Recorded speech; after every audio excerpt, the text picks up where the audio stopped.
안녕하세요. 유럽 여행 다녀오신 분들 이야기를 들어보면 꼭 한 번씩 나오는 말이 있죠. 유럽 여러 나라를 가봤는데 스위스가 제일 좋았어. 저도 그 말을 정말 많이 들었는데요. 막상 내가 가려고 준비해보면 일반 도시 여행이랑은 성격이 달라서 처음엔 참 막막하고 쉽지 않으실 거예요. 종류도 복잡한 각종 패스부터 숙소 위치 선정, 일정과 날씨, 그리고 액티비티에 대한 내용까지 저 역시 가기 전에 정말 많이 찾아보고 고민했었는데요. 그래서 오늘은 제가 스위스 여행을 준비하면서 가장 궁금했던 질문들과 실제로 다녀온 후 느낀 점들을 솔직하게 이야기해 보려고 합니다. 스위스 여행 가기 전에 미리 알아두면 좋은 현실적인 꿀팁들과 다른 곳에선 쉽게 보기 힘든 정보들까지 가득 모아봤으니까 끝까지 시청해주세요. 그럼 시작할게요. 가장 머리 아픈 질문이죠. 결론부터 말씀드리면 무조건 사야 하는 건 아닙니다. 제가 스위스 여행을 알아볼 때는 스위스 패스를 추천 안 하시는 분이 없더라고요.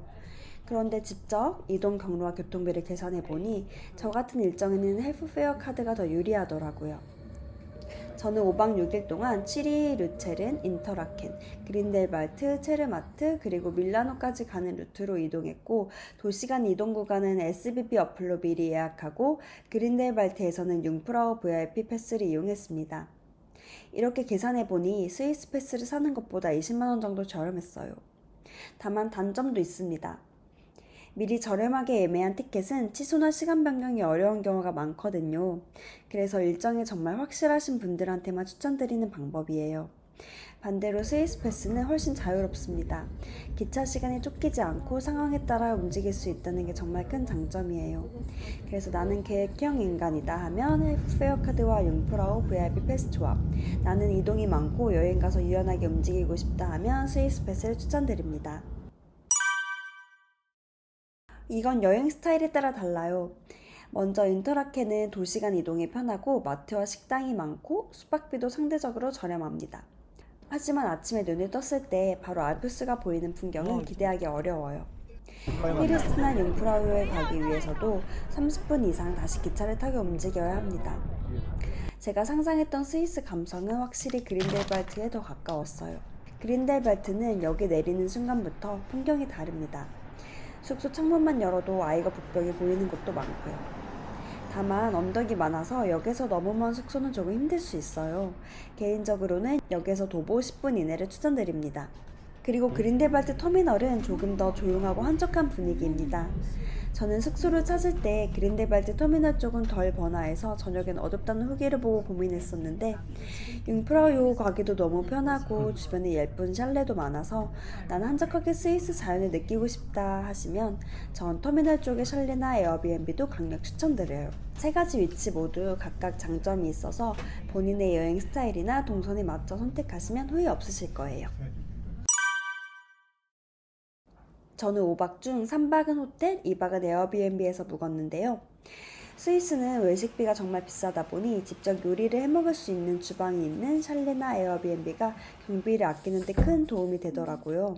스위스 마트에 가면 치즈, 빵, 과일, 간단한 음식 등 종류가 정말 다양합니다. 그래서 일정에 조금 여유가 있다면 마트에서 장 보고 직접 요리해먹는 재미도 즐겨보시면 좋을 것 같아요. 대신 인기 많은 샬레나 에어비앤비는 6개월 전에 이미 예약이 마감된 곳도 많아서 숙소 예약은 미리 서두르시는 게 좋아요.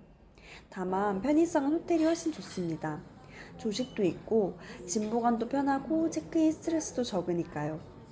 아침에 일찍 나가야 돼서 조식을 못 먹는 경우에 미리 리셉션에 얘기하면 도시락도 싸주니까 필요하다면 활용해보시면 좋을 것 같아요. 그리고 호텔을 선택하신다면 방에서 간단히 드실 수 있는 미니 보트랑 컵라면, 전투식량 같은 꿀템들을 챙겨가시는 걸 추천합니다. 제가 갈 때 9월 20일 전후까지는 낮에는 거의 여름 기온이었는데 9월 말부터는 확실히 완연한 가을 날씨라서 기온이 뚝 떨어지더라고요. 특히 융프라우나 피레스트 같은 고지대는 기본적으로 산 아래와 기온이 다르고 맑은 날은 정상에 올라가도 따뜻하지만 갑자기 비가 오기도 하고 고산지대에는 첫눈이 내리기도 하니까 9월 말에는 따뜻한 방한 대책을 꼭 세우셔야 합니다. 날씨와 이어지는 팁인데요. 9월 말 스위스 여행에서 가장 중요한 건 바로 레이어드입니다. 저는 히트텍, 얇은 목티, 니트, 후리스, 경량 패딩, 그리고 기능성 바람막이를 챙겨갔는데요. 두꺼운 패딩 하나를 가져가는 것보다 얇은 옷 여러 벌을 겹쳐 입는 게 훨씬 활용도가 높았어요. 실제로 제가 스위스에 도착한 날은 덥다고 느낄 정도였는데 다음날 갑자기 비가 오더니 피레스트에 올라갔을 때는 폭설이 내렸거든요. 그날은 히트텍의 니트, 경량 패딩을 입고 비옷 대신 바람막이를 곱게 걸쳤는데 딱 좋았어요. 반대로 다음날 융프라요에 갔을 때는 날씨가 너무 좋아서 정상에서도 생각보다 덥더라고요. 추울 줄 알고 니트에 후리스, 목도리까지 하고 갔는데 오히려 더웠습니다.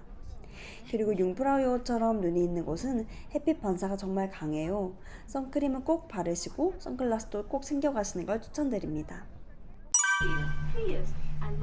이건 정답은 없는 것 같아요.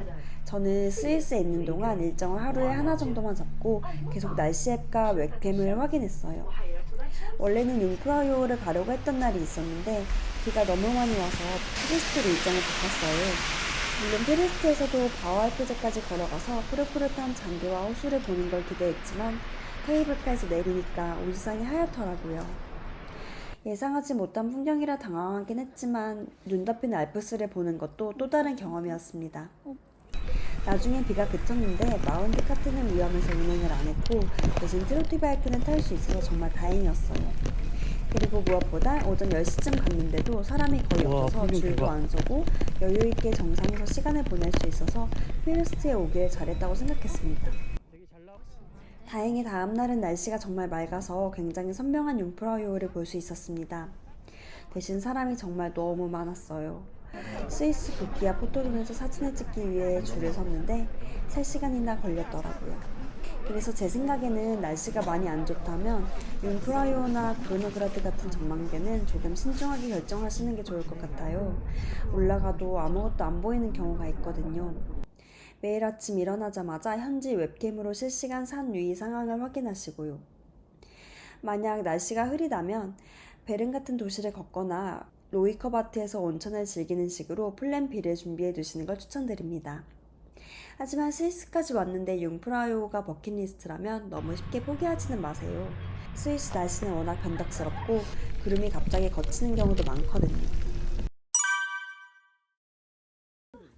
이건 제가 정말 걱정했던 부분인데요. 결론부터 말씀드리면 놀이기구 못 타셔도 충분히 가능합니다. 놀이기구 탈 때 그 심장이 쿵 내려앉는 느낌이 전혀 없더라고요. 실제로 뛰어내리는 순간은 낭떠러지로 떨어지는 느낌이라 못하겠다 싶었는데 파일럿분이 뒤에서 알아서 리드해 주셔서 무서울 새도 없이 날아오르더라고요. 처음엔 비도 좀 내리고 높이 날고 있는 거에 겁먹었었는데 금방 적응되고 풍경을 즐기게 됐어요. 제가 탔던 곳은 인터라켄 쪽이었는데 시내와 브리엔츠 호수가 한눈에 보이는 풍경이 정말 감탄만 나오더라고요. 또 인터라켄은 착륙 장소가 시내 근처라서 루프탑이나 땅에 있는 사람들이 손 흔들어주고 환호해주는 분위기도 굉장히 재밌었고 특별한 경험이었어요. 파일럿분이 마지막에 스릴을 원하냐고 물어볼 때가 있거든요. 그때 뱅글뱅글 도는 걸 원치 않으시면 꼭 노라고 말씀하세요. 그럼 고소공포증이 있고 놀이기구 못 타시는 분들도 걱정 없이 즐기실 수 있을 거예요. 그리고 저는 한국 업체가 아닌 외국 분들이 하는 업체를 이용했는데 가격도 조금 더 저렴했고 굉장히 전문적이고 친절했습니다. 너무 걱정하지 않으셔도 될 것 같아요. 체르마트 일정이 하루뿐이라면 고르노그라드 전망대에 올라가 리페제 호수를 보는 것만으로도 충분히 만족스러울 수 있습니다. 하지만 시간이 하루 정도 더 있고 날씨까지 좋다면 저는 슈네가 쪽 트레킹 꼭 추천드립니다. 체르마트에서 산악열차를 타면 금방 도착하고 길도 비교적 어렵지 않은 편이에요. 5대 호수를 다 돌기 부담스러우시다면 슈텔리제 호수까지만 가볍게 다녀오는 짧은 코스도 충분히 괜찮습니다. 호수에 거울처럼 비치는 마테오르네 풍경이 굉장히 선명해서 감동적이더라고요. 개인적으로 가장 기억에 남는 경험은 인터라켄에서 정비자전거를 빌려 아래강을 따라 달렸던 거예요. 베니겐 방향으로 천천히 달리다 보니 풍경도 너무 예쁘고 사람도 많지 않아서 정말 힐링이 되더라고요. 저는 욕심내서 이젤발트까지 갔다 왔는데 생각보다 오르막길이 많아서 꽤 힘들었습니다. 그래서 처음 가시는 분들은 베니겐 정도까지만 다녀오시는 걸 추천드려요. 또 또 액티비티를 좋아하신다면 피레스트에서 마운틴 카트나 트로티 바이크를 타고 내려오는 것도 정말 추천드립니다. 내려오면서 보이는 풍경에 정말 감탄밖에 안 나왔어요. 대박. 그리고 스위스에서 꼭 한 번쯤 피크닉을 해보셨으면 좋겠어요. 쿱에서 샌드위치와 과일, 음료를 사서 브리엔츠 호수나 트노수 잔디밭에 앉아 있으면 그것만으로도 스위스에 온 기분이 제대로 나거든요. 마지막으로 혹시 결혼 준비 중이거나 신혼여행이시라면 간단한 드레스 한 벌 챙겨가서 아름다운 스냅사진 남기는 것도 좋은 추억이 될 것 같습니다. 결론부터 말씀드리면 많이 환전할 필요는 없습니다. 스위스는 카드 결제가 정말 잘 되는 나라예요. 산 위에 있는 가판대나 유료 화장실에서도 카드 결제가 가능한 경우가 많고 저는 여행에는 현금을 전혀 사용하지 않았습니다. 저는 트래블로그 카드만 사용했는데 큰 불편은 없었어요. 다만 카드 결제 시 스위스 프랑과 US 달러 중 선택하라는 화면이 나오면 반드시 현지 통화인 프랑을 선택하세요. 그래야 불필요한 환전 수수료를 줄일 수 있습니다. 그래도 혹시 모를 상황에 대비해서 20에서 30프랑 정도만 준비해두면 충분할 것 같아요. 저는 스위스와 이탈리아를 함께 가서 유럽 여러 나라에서 동시에 사용 가능한 유심을 구매했어요. 도시락 유심 유럽 33개국 하루에 1기가짜리 상품을 사용했는데요. 이탈리아에서는 안 터지는 지역이 많았는데 스위스에서는 큰 불편함 없이 사용했어요. 기차를 이동할 때는 조금 끊길 때가 있긴 하더라고요. 그리고 유럽 여행을 하다 보면 생각보다 문자나 전화가 필요한 경우가 생겨서 유심보단 이심으로 구매하시길 추천드립니다. 어댑터 같은 경우 스위스는 공식적으로 J타입 콘센트를 사용하고 있어서 유럽 공용 2구 플러그와 다르게 콘센트 구멍이 육각형 모양으로 푹 들어가 있고 구멍이 3개가 있어요. 저는 3개 공용으로 사용 가능한 멀티 어댑터 하나 사두니까 어느 나라를 가도 크게 신경 안 써도 돼서 편하더라고요. 또 쿱은 생각보다 일찍 문을 닫는 지점이 많아요.